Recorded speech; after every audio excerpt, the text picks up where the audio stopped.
¿Cuántos tienen hambre de oír la palabra del Señor? Yo creo que estamos en una de las épocas más emocionantes de toda la historia de la humanidad. Y es porque estamos viviendo en una época de transición. Digan conmigo, transición. La palabra transición es la mejor palabra que define a nuestra generación. Mire, escuche un dato que yo hoy leí en el análisis demográfico a nivel global.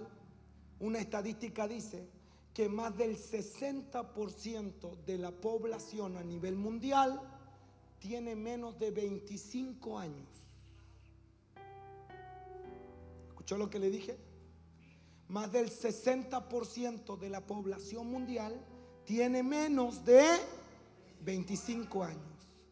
Y yo no sé si usted quiere cumplir la gran comisión, pero si la iglesia quiere cumplir la gran comisión en esta generación, tendrá que asumir el riesgo de darle responsabilidades a jóvenes inexpertos, a jóvenes que no tienen todas las capacidades, a jóvenes que no tienen toda la experiencia.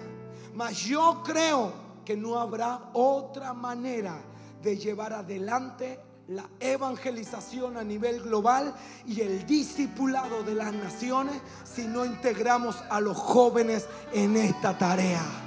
Así que si hay un joven cerca, dígale: prepárate, porque tú eres el que Dios va a usar para cambiar el mundo, para cambiar la historia y para bendecir a las próximas generaciones. Estamos en una época de transición, y las épocas de transición fueron las más emocionantes de la historia. ¿Por qué? Porque en la época de transición en el pasado, habían dos factores que predominaban. Cada vez que Dios hacía un cambio mundial o una transición a nivel global, primero había mucha oscuridad y segundo ocurrían muchos milagros. En la historia de la humanidad han ocurrido tres grandes transiciones y pronto ha de ocurrir la cuarta transición. ¿Cuáles fueron esas transiciones? La primera fue en la generación de Noé. La primera gran transición de Dios en la humanidad fue cuando Dios destruyó el mundo antiguo a través de un diluvio por causa de la inmoralidad y del pecado. Y Dios creó un nuevo mundo y una nueva humanidad a través de una familia que Él preservó.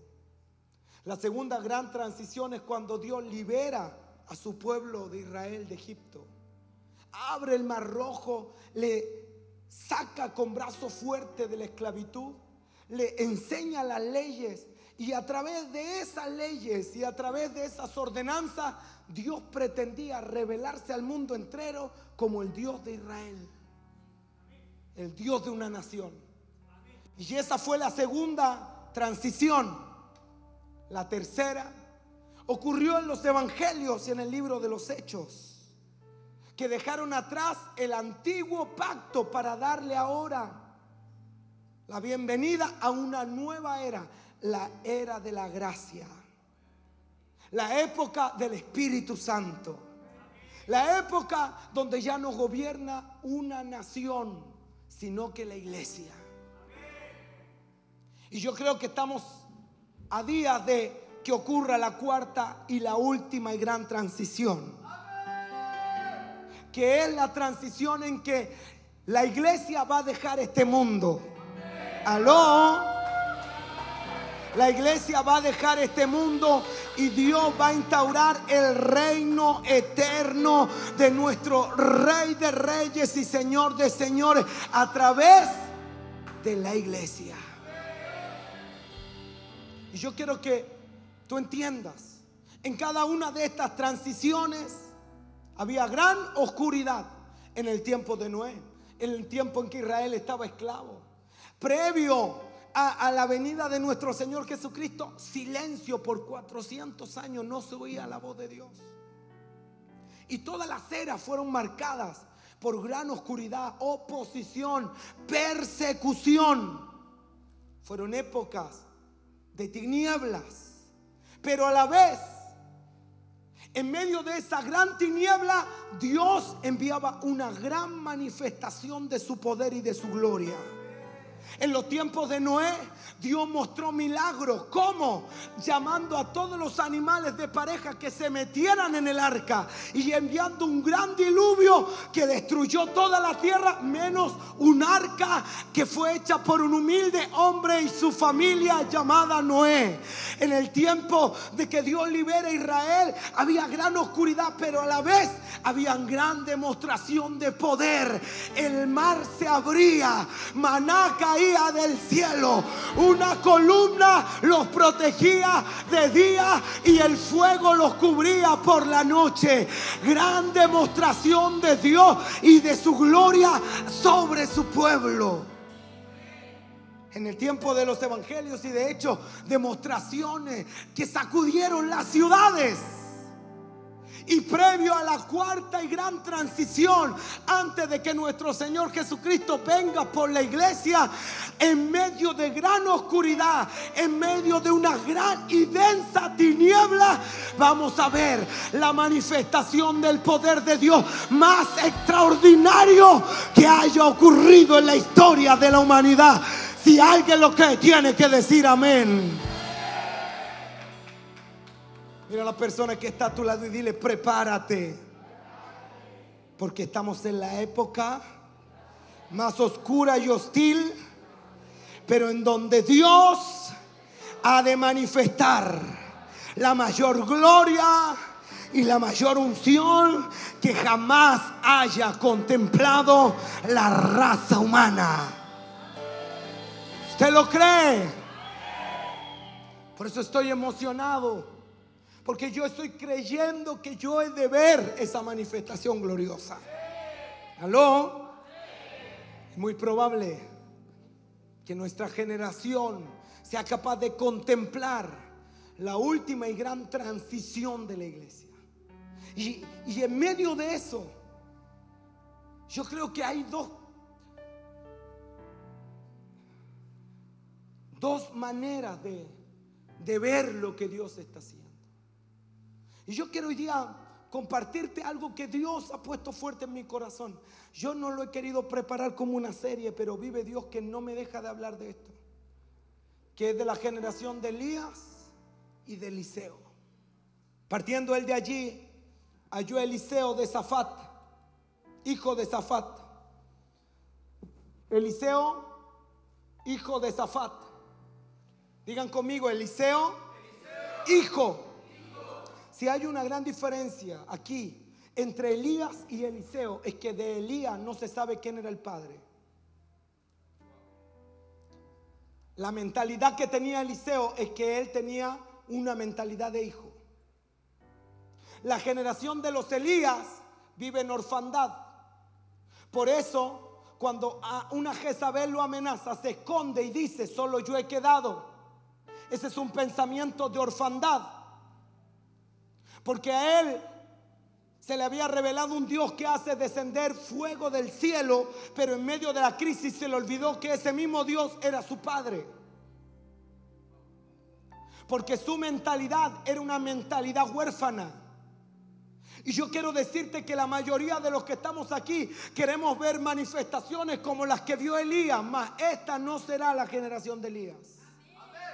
Esta será la generación de los Eliseos. Yo quiero que mires a alguien y le diga: Dios te va a dar a ti una doble porción. Dígale a alguien que tenga cerca: porque yo sé que tú tienes una mentalidad de hijo. Elías, no sabemos quién era su padre, de dónde venía, no sabemos nada de su ascendencia. Mas Eliseo, lo primero que nos dice de él es que él era hijo de Safat. La generación de los Eliseos es gente que tiene mentalidad de hijo. La generación de los Eliseos es gente que tiene mentalidad de hijo. Codea al que tengas al lado y dile: si quieres que Dios te use, tienes que renunciar a la mentalidad de huérfano. Tienes que vencer la mentalidad de orfandad. Dígale, por favor, si quieres que Dios te levante, tienes que creer que eres hijo. Tienes que vivir como hijo. Tienes que moverte como hijo. Y tienes que restaurar la identidad de hijo. Esta generación, como ninguna otra, va a disfrutar el amor del Padre. Se va a mover en la voluntad del Padre. Va a vivir en la comunión con el Padre. Y va a traer una gloria como nunca antes se ha visto sobre la tierra. Alguien tiene que estar recibiendo esto aquí. Esto no es para gente huérfano. Esto no es para gente que vive llorando que está solo. Esta palabra es para gente que ha aprendido a ser hija, que ha aprendido a vivir como amado, que ha aprendido que tiene un Padre bueno. Mira que estén al lado y dígale: si no te paras, te voy a parar yo.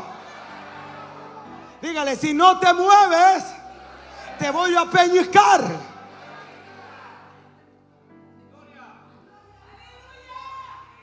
Levanta tu mano y diga: yo soy hijo. Halló Eliseo, hijo de Safat, que araba con 12 yuntas delante de sí. Y él tenía la última. Y pasando Elías por delante de él, echó sobre él su manto. Entonces, dejando él los bueyes, diga, dejando él, vino corriendo en pos de Elías y le dijo: te ruego que me deje besar a mi padre y a mi madre, y luego te seguiré. Y le dijo: ve, vuelve. ¿Qué te he hecho yo? ¿Qué te he hecho yo? ¿Qué tengo yo contigo? Me encanta. Porque Elías no le estaba rogando: sígueme. No le estaba suplicando: ven. No. Fue Eliseo el que, a sentir el toque del manto, sintió un llamado. Dijo: algo tiene este hombre a quien yo quiero seguir. Algo tiene este hombre de que yo quiero recibir. Dice aquí la Biblia que se volvió, tomó un par de bueyes y los mató. Y con el arado de los bueyes coció la carne y la dio al pueblo para que comiesen. Después se levantó y fue tras Elías y le...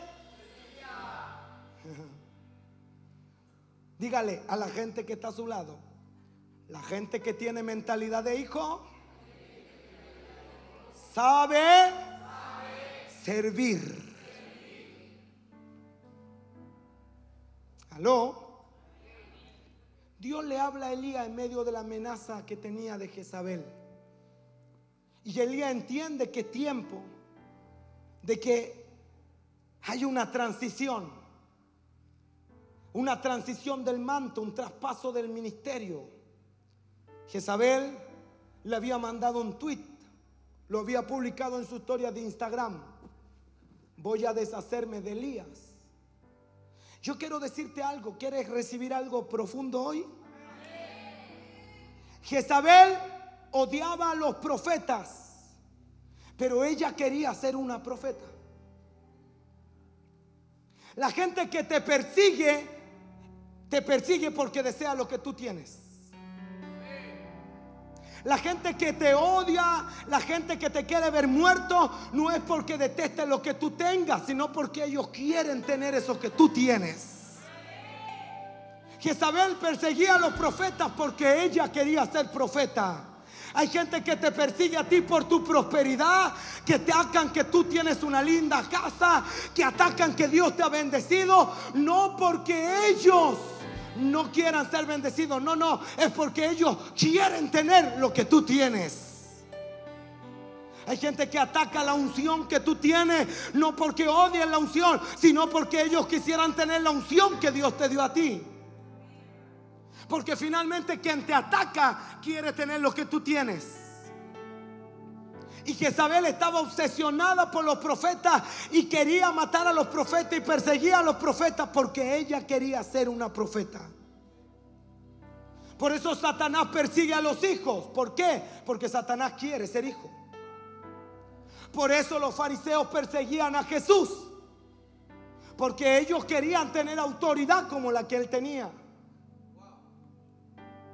Por eso Jesús, en una parábola de los jornaleros, a uno los llamó en la mañana, a otro a última hora, a mediodía, y otro a última hora, y a todos les pagó igual. Y cuando él pagó a los de la última hora lo mismo que le había pagado a los de la mañana, él le reclamó: ¿o tienes tú envidia que yo sea bueno? Porque en realidad lo que Jesús estaba diciendo es: los fariseos no es que me odien, no es que no reconozcan que yo soy el Hijo de Dios. Lo que pasa es que ellos tienen envidia de lo que yo tengo. Por eso persiguieron a Jesús. Por eso te van a perseguir a ti. Por eso te van a tratar de detener. Mas cuando alguien venga a atacarte, tú tienes que saber que lo que esa persona está atacando es lo que esa persona desea tener para sí. No, usted no está aquí, parece. Si el enemigo está atacando tu identidad, si el enemigo está atacándote a ti, es porque eso es lo que el enemigo quiere tener, pero él no puede tenerlo. Si alguien está atacando tu ministerio, es porque esa persona quisiera tener lo que tú tienes, pero no puede tenerlo. Por eso no te detengas ante la crítica. Tienes que seguir avanzando y tienes que seguir confiando que si Dios te dio lo que tú tienes, la gloria es de Él. Todo vino por Él y tú vas a serle fiel a Él. Usted no puede detenerse por la crítica. Elías representa una generación precursora, pionera, que abrió camino, pero una generación también que sabe que no ha logrado nada si no es capaz de impulsar a sus hijos. Y esto es lo admirable de Elías. No sabemos nada de su padre. No sabemos nada de quién lo formó, quién lo engendró. Mas lo que sí sabemos es que él quiso que la próxima generación no sufriera lo que él sufrió, no viviera lo que él vivió. Entonces él comenzó a darle a Eliseo algo que ni siquiera él había tenido. Y yo honro a Dios porque hay gente aquí que quizás no tuvo un padre, pero hoy están dándole a sus hijos lo que ellos nunca recibieron. Hay gente aquí que quizás nunca tuvo a alguien que le dijera cómo se hacían las cosas, pero hoy le están enseñando a otros cómo se hacen las cosas, porque no quiere que hayan otros que sufran lo que ellos sufrieron. Eso es lo admirable de Elías, que él entendió que su riqueza no se logra siendo la generación más ungida, sino que la riqueza de él como hombre de Dios estaba en que sus hijos lograsen hacer la voluntad de Dios. Y la riqueza de los padres aquí, la grandeza de los padres, no es lo que logró el padre, sino lo que lograrán sus hijos. La grandeza de un padre no es lo que logró él, sino lo que lograrán sus hijos. Esa es la grandeza de un padre. No lo que tú lograste, sino lo que tu hijo va a lograr. Entonces Dios le habla a Elías y le dice: vas a ungir al próximo Eliseo. Y yo no veo a un Elías negociando eso, resistiéndose a eso, negando eso. No, yo veo a un Elías que le obedece a Dios y dice: ok, si tú crees que este es el tiempo en que yo dé el manto, yo lo voy a hacer. Y Dios le dio el nombre a Elías del que iba a ser heredero de su manto. El manto representa el ministerio. El manto representa el Espíritu Santo. El manto representa el llamado de Dios para cumplir la asignación en una generación. El manto representa poder, pero a la misma vez ese manto representa responsabilidad. El manto representa privilegio, pero a la vez ese manto representa sacrificio. Así es el ministerio. Así es el llamado. Así es la asignación de Dios. Nadie puede negar que es un privilegio ser un ministro, pero también ese ministerio demandará sacrificios. Nadie puede negar que ser un ministro llamado por Dios nos da poder, mas al mismo poder nos exigirá responsabilidad. Y Dios le dice: hay un hombre llamado Eliseo que te sucederá. Y él lo vio. Y la Biblia dice que Eliseo estaba con 12 yuntas de bueyes. Dicen los teólogos que Eliseo era de una familia de nobles, gente con muy buena situación económica. Dicen los teólogos que él era un hombre pudiente, que tenía recursos, que tenía una muy buena estabilidad económica, una vida resuelta. Él no tenía problemas.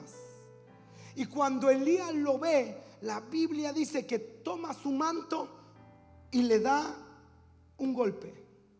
Con su manto Elías lo toca a Eliseo.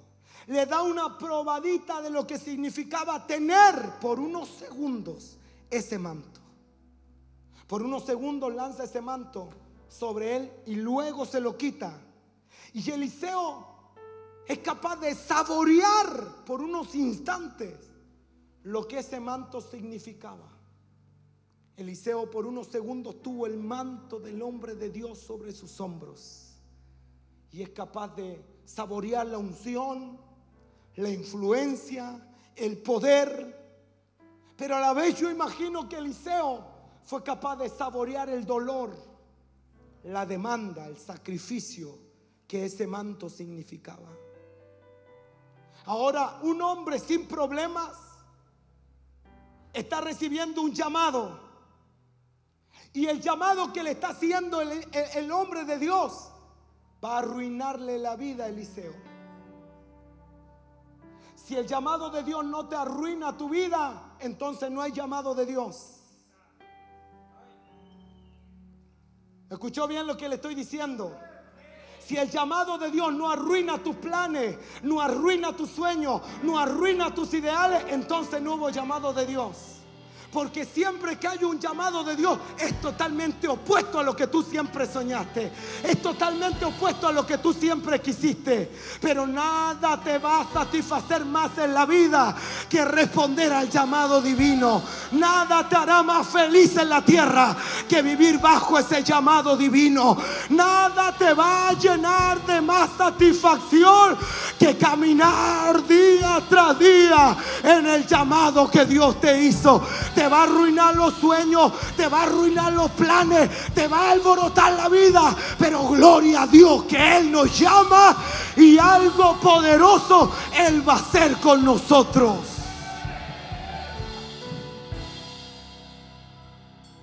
El manto le iba a arruinar la vida a este hombre, porque ese manto cuando lo pruebas, aunque sea unos segundos, te arruina la vida. Te arruina la vida para la vida mediocre. Te arruina la vida para vivir de forma egoísta. Te arruina la vida para vivir de una forma orgullosa. Te arruina la vida para vivir de una forma individualista. Yo no sé cuántos aquí quieren ser llamados por Dios, pero cuando ese manto cae sobre ti y tú eres capaz de saborearlo, ya tu vida nunca más va a ser la misma. Desde el día en que ese manto toca tu vida, que fue lo que le pasó a Eliseo, tú nunca más quieres vivir para algo menos que no sea la gloria de Dios. Te haces adicto a Él. Te vuelves dependiente de eso que Él te llamó a hacer. Escúchame bien. El llamado de Dios no es tan romántico como tú lo piensas. El llamado de Dios te arruina la vida. Todos tus planes se rompen, todos tus sueños se rompen, la vida ideal que tú tenías se rompe, la agenda que tú tenías se rompe, lo que tú tenías diseñado para ti se arruina. Y todo porque has probado por unos segundos lo que es servir a Dios y hacer su voluntad aquí en la tierra. Imagínate que Eliseo estaba arando la tierra. Era un hombre de agricultura, tenía yuntas de bueyes. Y ese manto le alborotó la vida. La Biblia dice que él reaccionó, despertó en el espíritu y va donde Elías y le dice: deja ir a despedirme de mi padre y de mi madre, déjame darle un beso, que yo voy y vuelvo. Y la palabra nos relata que el tipo fue y mató 2 bueyes. Los mató. Toca al de al lado y dile: Eliseo fue y mató los bueyes. Y ahora dígale, tomó el arado, hizo una fogata, puso los bueyes al fuego, hizo un asado, lo repartió con el pueblo, se despidió de papá y mamá y comenzó a seguir a Elías, porque él quería la unción doble. Él quería vivir bajo ese manto. Él quería servir ese manto. Él quería honrar a Dios como un profeta. Yo no sé si tú estás entendiendo, pero Eliseo tuvo que renunciar a todo lo que tenía. Él no dejó los bueyes para que se los cuidasen, cosa que si le iba mal en la gira con Elías, volviera al trabajo. No, no, no. Él simplemente los mató. Él quemó la barca. Él dijo, yo no vuelvo atrás, yo no miro para atrás. Dios me llamó y yo le voy a seguir todos los días de mi vida.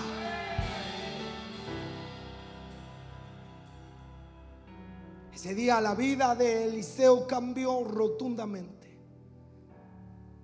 Entonces Eliseo ahora comienza a seguir a Elías. Y durante 10 años, digan conmigo 10 años. ¿Saben lo que es trágico? Que usted lee la Biblia y lo que yo le estoy diciendo que pasó en 10 años, usted lo lee en una hoja. Entonces usted parece ser que usted lee que Eliseo siguió a Elías, que fue para Gilgal, que fue para Jericó, que le dijo quédate aquí, no, yo voy contigo, que luego llegó al otro lado del Jordán y se le cayó el manto y que eso pasó en un día. Entonces hay gente que llega a la iglesia y que después de que está sirviendo un mes ya quiere ser apóstol. Después de que ya está sirviendo un año, si tú no lo consideraste para pedirle ofrenda, se ofendió.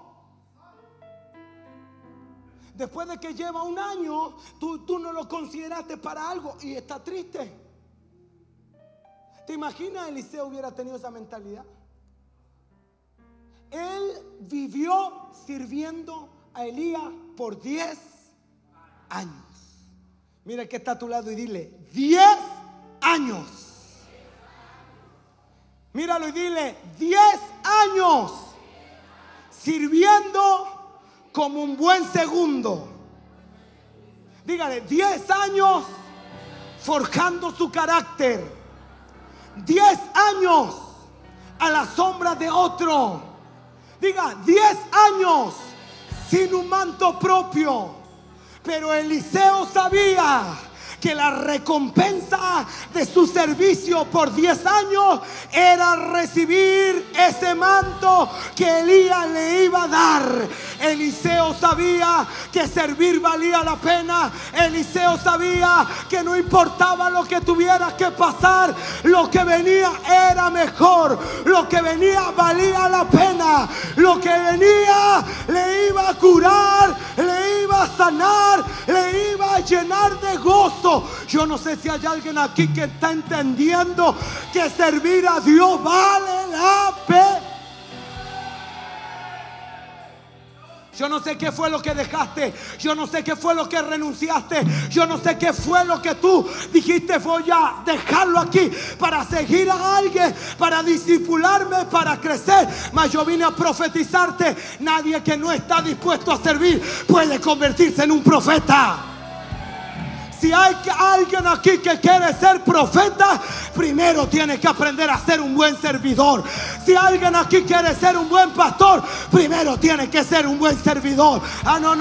No le está gustando esto, pero esto es lo que esta palabra te revela. Aprende a servir y será un buen profeta. Aprende a servir y será un... ¡Aleluya!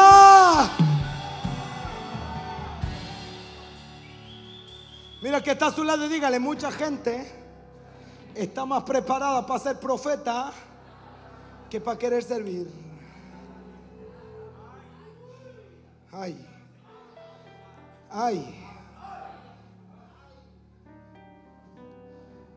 Eliseo rompió la yunta. Eliseo mató los bueyes. El arado lo quemó. Lo que Eliseo hizo era romper con todo plan B en su vida. Todo medio de sustento él lo rompió. Todo plan diferente a la voluntad de Dios la rompió. Toda estabilidad la rompió. Toda comodidad la rompió. Toda forma de vida diferente la rompió. ¿Para qué? Para obtener algo que Él le dio un gran precio. Para obtener algo que para Él tenía un gran valor. Y en esta historia yo aprendo dos cosas que quiero enseñarte. La primera es que ese manto te va a costar todo. ¿Aló? Y la generación de Elías lo sabe. Ese manto te va a costar todo. Dígale a alguien que tenga cerca y dígale: si quiere el manto, te va a costar todo. Ahora yo quiero hablarle a los Eliseos, a la generación del Eliseo. Escúchame bien. No hay plan B para quien toma la decisión de seguir el manto. Cuando alguien es tocado por ese manto, no hay un plan diferente, no hay una alternativa diferente.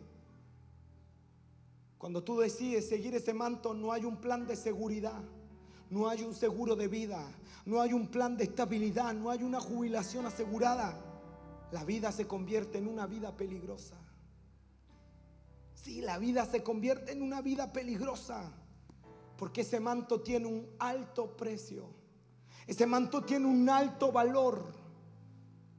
Seguir ese manto significa venderlo todo para obtenerlo.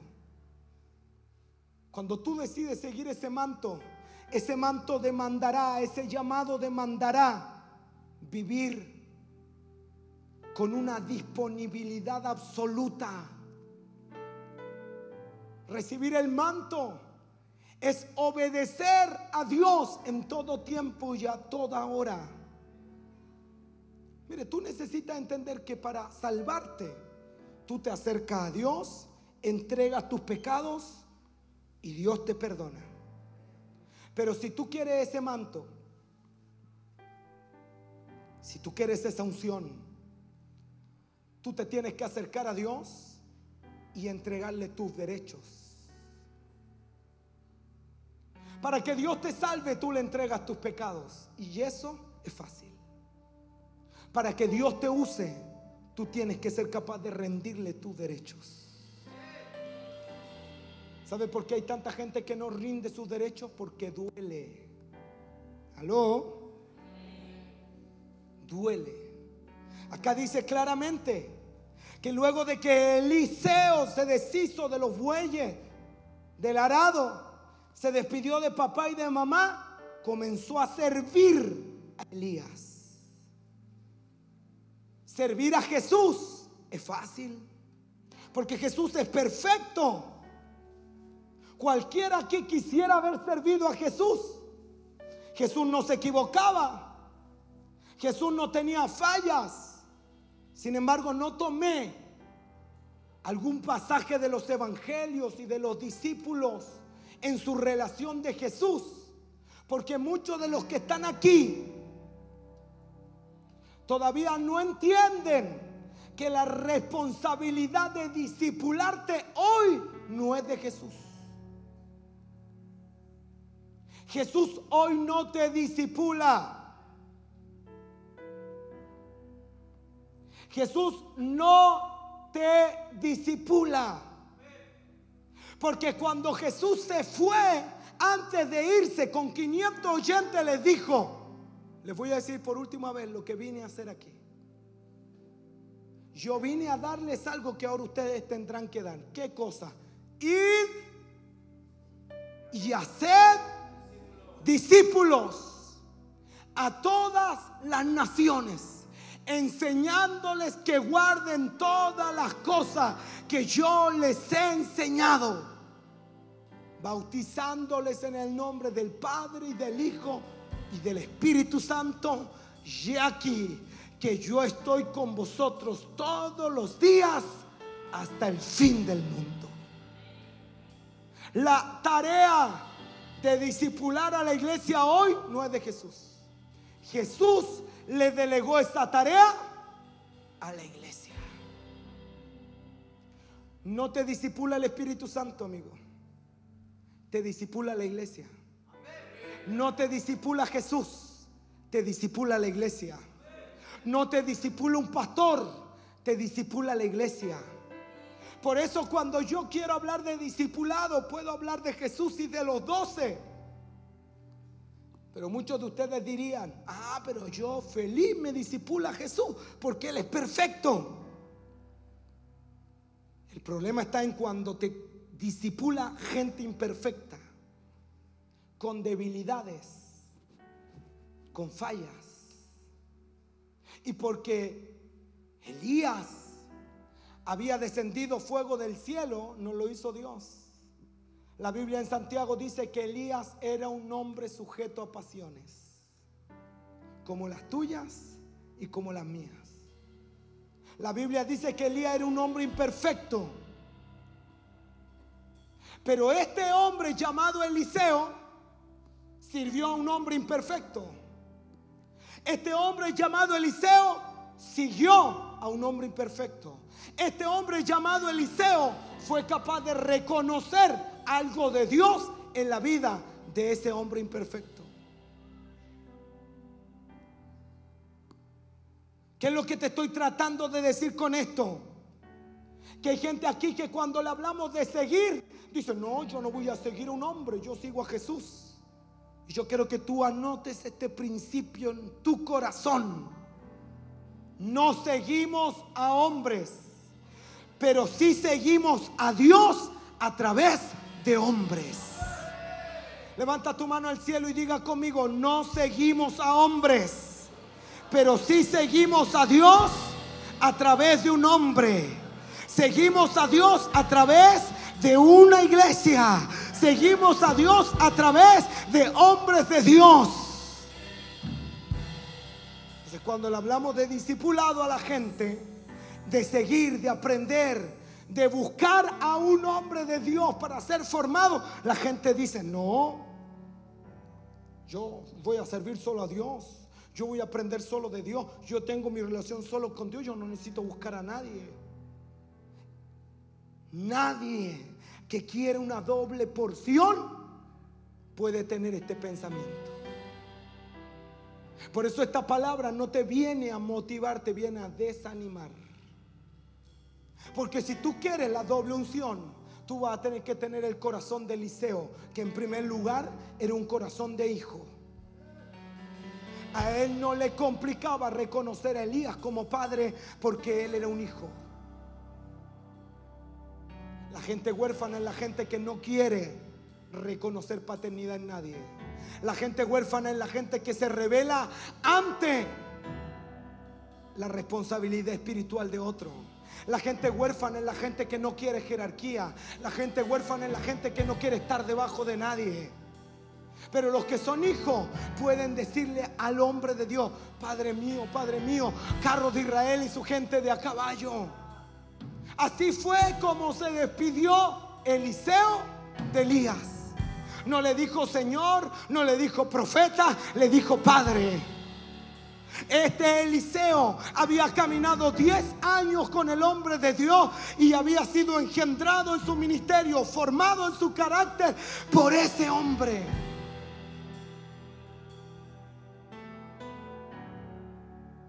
Si usted quiere ser como la generación de Eliseo, si usted quiere recibir una doble unción, si quiere usted experimentar el manto y el poder de la gloria de Dios, entonces usted va a tener que aprender a servir a gente que usted ve. Usted va a tener que aprender a perseguir a gente que es como tú. Usted va a tener que aprender a honrar a gente que tiene debilidades como la tuya. ¿Aló?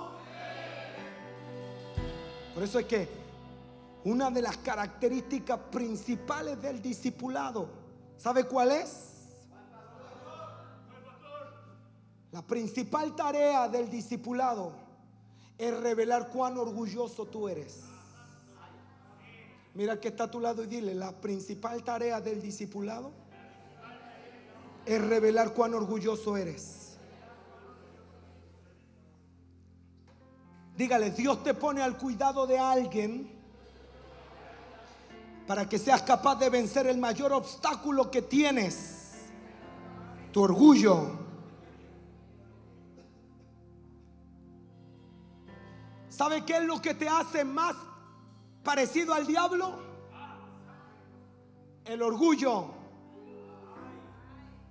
¿Sabe cuál es la gente que más se parece a Satanás? La gente que vive en orgullo. ¿Y sabe cuánta gente no se disipula?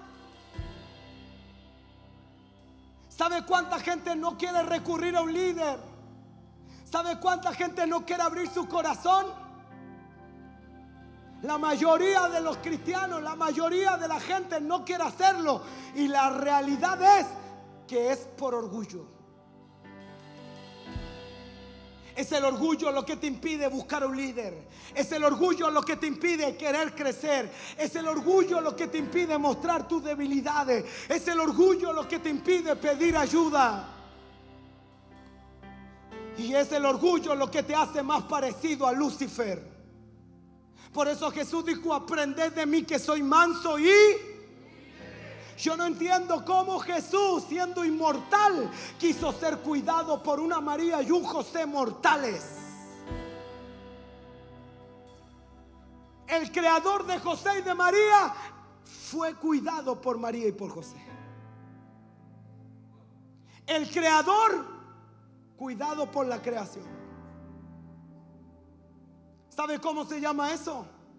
Humildad. El apóstol Pablo dijo: considerad a otros como mayores que vosotros mismos. ¿Sabe cómo se llama eso? ¿Y sabe qué es lo que te hace más parecido a Jesús? Aprended de mí, que soy manso y humilde de... Codea al de al lado y dile: quien no se parece a Jesús, se parece al diablo. Si no eres humilde, no eres como mi Cristo, no eres como mi Jesús, no te pareces a Él. Por eso es que Él te ha puesto en un discipulado, para que aprendas a vencer el mayor obstáculo que tú tienes para parecerte a Él, que es el orgullo.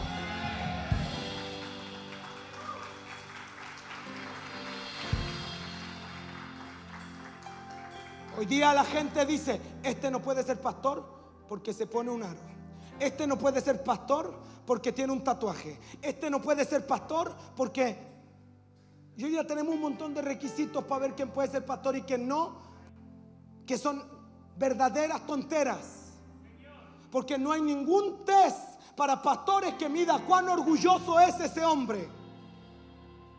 Y en las plataformas tenemos gente sin tatuaje, limpia, pulcra, con una historia extraordinaria, pero soberbia y orgullosa. Ah, no, es que este no puede ser porque era drogadicto. No, este no puede ser porque, mira, este tenía 2 mujeres antes. Este no puede. Óigame bien lo que le voy a decir. Más vale un incompetente humilde en el altar que un soberbio calificado. Más vale alguien que aprende a reconocer que no es nada ni nadie, que alguien que se cree dueño de la verdad. Yo prefiero a gente humilde que a gente orgullosa.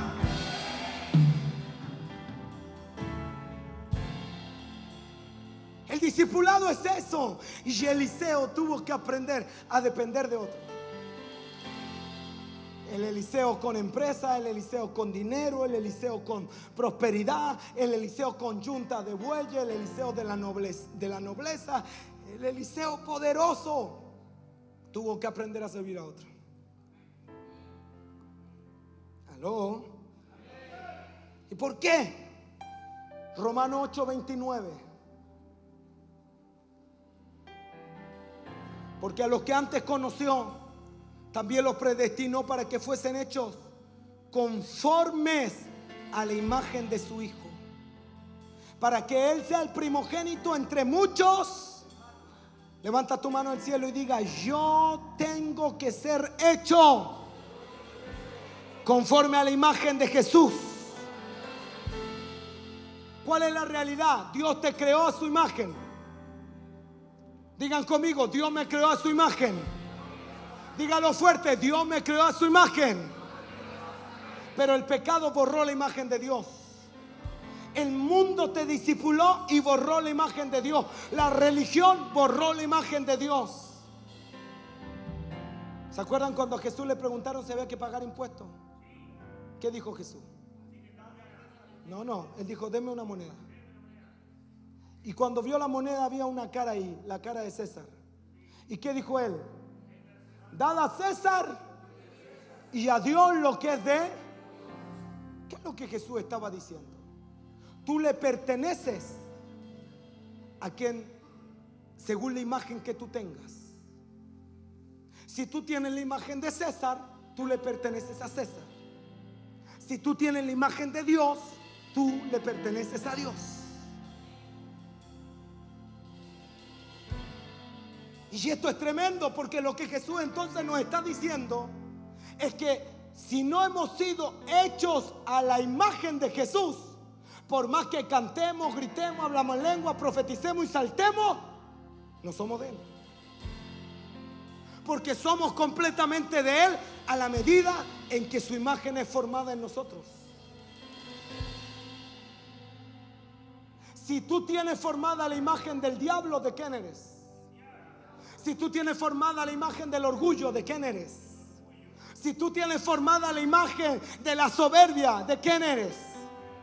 Pero si tú tienes formada la imagen de la humildad, de la sencillez, de la mansedumbre, de la templanza, de la paz, del gozo, entonces tú le perteneces a aquel que está sentado en el trono, que vive, que reina y que es Señor y Rey por los siglos de los siglos. Entonces necesitamos cambiar de imagen. La única manera de que tengan la imagen de Jesús es que seas capaz de vencer el mayor obstáculo para que esa imagen sea formada. Y el mayor obstáculo se llama orgullo. Por eso es que Dios te pone al cuidado de alguien para enseñarte a ti cuán orgulloso tú eres. Y mientras tú no eres capaz de rendir tus derechos, mientras tú no eres capaz de rendirte y de reconocer que necesitas a otros, tú no estarás dispuesto para recibir la doble unción. Mire, la salvación es gratis, lo sabe usted, ¿verdad? Pero el manto de la unción tiene un alto costo. Ese manto de la influencia, del liderazgo, del poder, ese manto duele. Ese manto duele mucho. Ese manto exige todo. Ese manto demandará disponibilidad absoluta. Por eso tú vas a tener que aprender a servir a un hombre, a servir a un Elías, a servir a Dios. Porque es la manera que Dios tiene de prepararte para recibir aquello que Él te quiere dar. Yo no sé si usted lo cree, pero yo lo creo. Por eso te traje esta palabra. Dios quiere darte una doble unción. Yo vine a hablar a la gente aquí que va a pasar de ser siervo a profeta. Eliseo era un siervo, pero Dios lo levantó como el profeta más poderoso de su generación.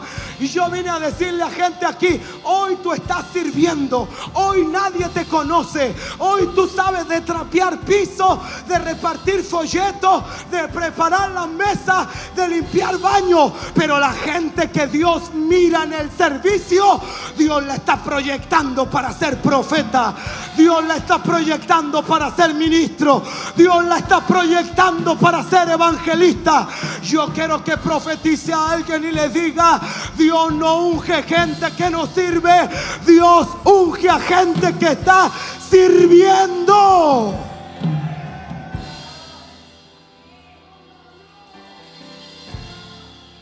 Mira, yo le quiero decir algo a todos aquí, porque hoy Dios ha estado restaurando lo profético. ¿Cuántos creen eso? Pero hay gente que se obsesiona por lo profético. Y en esta casa hay gente obsesionada por lo profético. Todo lo que leen son libros proféticos. Todo lo que hacen es profético. Todos los cursos que van es profético. Todo es profético. Ve, uy, sentí como algo. Uy, un demonio. Mire a alguien y dígale, cuidado con lo profético. Dígale, cuidado con la obsesión por eso. Pregúntame por qué. Porque Jezabel está obsesionada por lo profético. La gente llena del Espíritu está obsesionada por servir.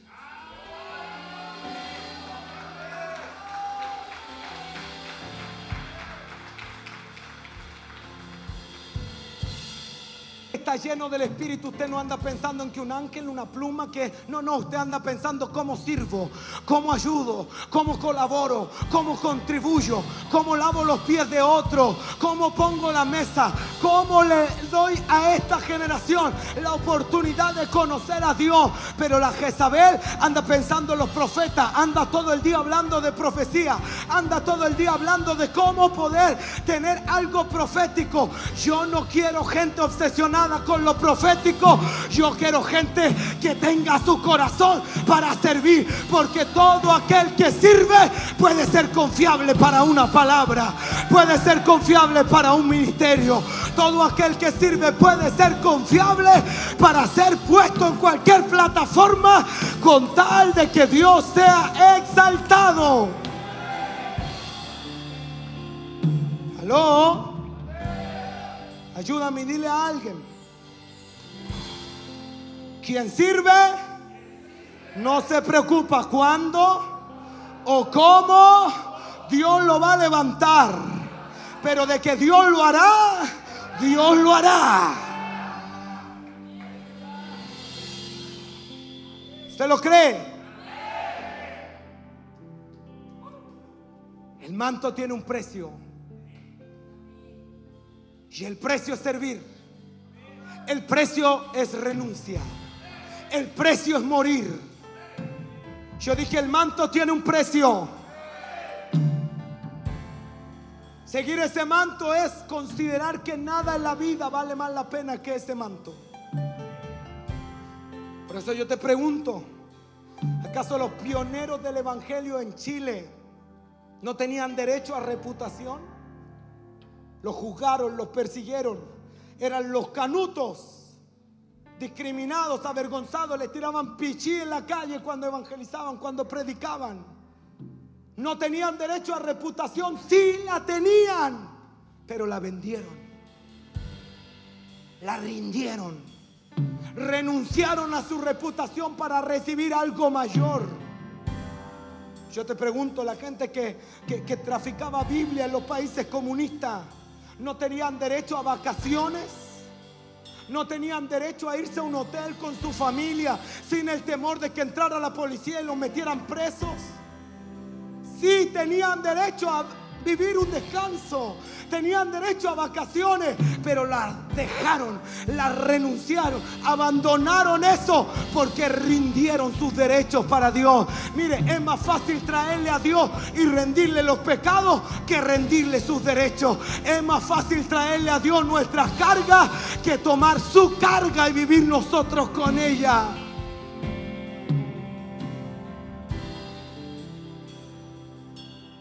Porque quien quiere seguir a Dios va a tener que aprender a rendir sus derechos.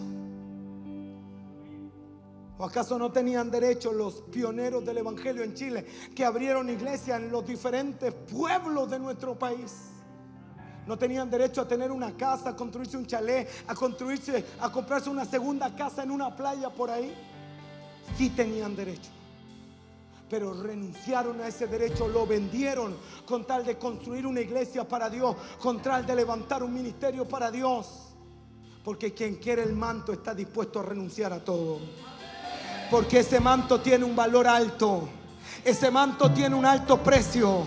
Por eso es que yo no vine a animarte, yo vine a desanimarte. Yo no vine hoy día a predicar de salvación, porque por la puerta de la salvación entran todos, pero para recibir el manto vas a tener que entrar por la puerta estrecha.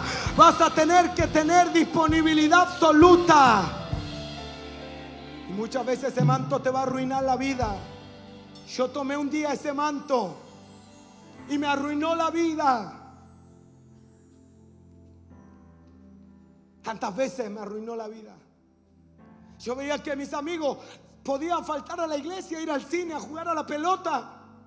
Yo le preguntaba a un líder, a un pastor, a quien fuera, si podía faltar. Todos pueden, tú no. Todos pueden, Rodolfito, tú no. Puedo ir al cumpleaños de un amigo, no es cristiano, es una fiesta. Pues, ¿tú? Pero ¿cómo mis amigos van a fiesta? Todos pueden. Es que si tú quieres tener un manto, si tú quieres tener una unción, tú vas a tener que rendirlo todo. Tú vas a tener que renunciar a tus derechos. Tú vas a tener que dejarlo todo. Y domingo tras domingo, de las 8 de la mañana hasta las 10, 11 de la noche, yo estaba buscando a Dios. Cuando otros estaban en el centro comercial, cuando otros estaban viendo el estreno de una película, cuando otros estaban disfrutando sus vacaciones, su verano, yo estaba con corbata, terno, dentro de una iglesia, porque todos podían, pero yo no, porque el manto tiene un alto precio. La unción tiene una demanda extraordinaria. Pero hoy yo te puedo asegurar que vale la pena rendirlo todo para Jesús. Yo no sé si hay alguien aquí que diga vale la pena.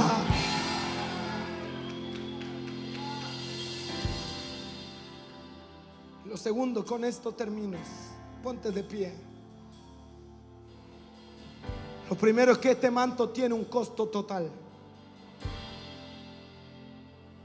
Y lo segundo es que este manto no es para ti. Amigo, si tú quieres este manto para ser famoso, te estás equivocando. ¿Aló? Si tú quieres este manto para tener dominio, tú te estás equivocando. Si tú quieres este manto para tener posición, tú te estás equivocando. Si tú quieres este manto para tener reconocimiento, tú te estás equivocando. Si tú quieres este manto para tener comodidad, tú te estás equivocando. Porque este manto es para servir a un mundo que sufre. Yo dije, este manto es para servir a una generación. Este manto no es para que tenga una silla especial dentro de la iglesia, sino para que tú puedas lavar los pies de aquellos que se lo han ensuciado. Este manto no es para condenar al mundo. Este manto es para servir a un mundo que sufre. Este manto es para que vivas una vida peligrosa. Una vida peligrosa. Y ahí es donde se toma una línea de separación entre aquellos que desean tomar el manto y ellos que lo dejan. Y no pasa nada porque están en la misma sala y todos iremos al mismo cielo, pero unos están llamados a vivir y a morir por el manto y otros no. Y yo no sé cuál es la decisión que tú vas a tomar, pero si es que Dios te llamó a ser parte de la generación de los Eliseos, vas a tener que hacer cambios en tu vida. Vas a tener que aprender a discipularte. Vas a tener que aprender a depender de otros. Vas a tener que aprender a renunciar a todo. Vas a tener que aprender a reconocer padres. Vas a tener que aprender a depender de gente tan natural como tú, tan humana como tú. Vas a tener que aprender a arruinar los planes humanos que tenías para aceptar los planes del cielo sobre tu vida. Pero tú ya sabes el final de la historia. Tardó 10 años, pero cuando vino, Eliseo pudo experimentar una doble porción. Y yo quiero que tú entiendas que si hoy estás dispuesto a servir ese manto, lo que viene para ti es doble. Yo dije, lo que viene para ti es doble. Yo dije, lo que viene para ti es doble. Lo que viene para ti no es común. Lo que viene para ti no es normal. Lo que viene para ti no es lo que otro tiene. Lo que Dios tiene para aquellos que le van a servir, que van a rendir sus derechos, que van a pagar el alto costo, es algo doble.